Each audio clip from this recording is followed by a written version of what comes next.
ભાવનગર શહેરમાં આવતીકાલે ભગવાન જગન્નાથજીની 41મી રથયાત્રા પરંપરાગત હર્ષોલ્લાસ સાથે નીકળશે। આ ધાર્મિક મહોત્સવ શાંતિપૂર્ણ અને સંપન્ન થાય તે માટે ભાવનગર પોલીસ સંપૂર્ણ રીતે એલર્ટ મોડ પર છે। રથયાત્રાની સુરક્ષા વ્યવસ્થા અંગે રેન્જ આઈજી રાજેન્દ્ર અસારીએ પત્રકારો સાથે ખાસ વાતચીત કરી હતી। 17.5 કિમી લાંબા રથયાત્રાના રૂટ પર સુરક્ષા બંદોબસ્ત ગોઠવવામાં આવ્યો છે, જેમાં 15 ડીવાયએસપી, 48 પીઆઈ, 109 પીએસઆઈ સહિત પોલીસ અને હોમગાર્ડના 3000થી વધુ જવાનો તૈનાત રહેશે। આ ઉપરાંત એસઆરપીની 4 કંપની અને સીઆઈએસએફની 1 કંપની પણ બંદોબસ્તમાં જોડાશે।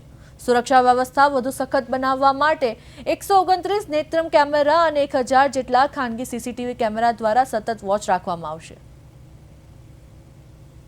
આવતીકાલે ભાવનગર શહેરમાં 41મી ભગવાન જગન્નાથજીની રથયાત્રા નીકળનાર છે, ત્યારે ભાવનગરની સર્વે જનતા આ પર્વને ખૂબ ઉત્સાહ, ઉમંગપૂર્વક અને શ્રદ્ધાપૂર્વક ઉજવે તે માટે પોલીસ તંત્ર દ્વારા સુરક્ષાની પૂરતી વ્યવસ્થા કરવામાં આવી છે।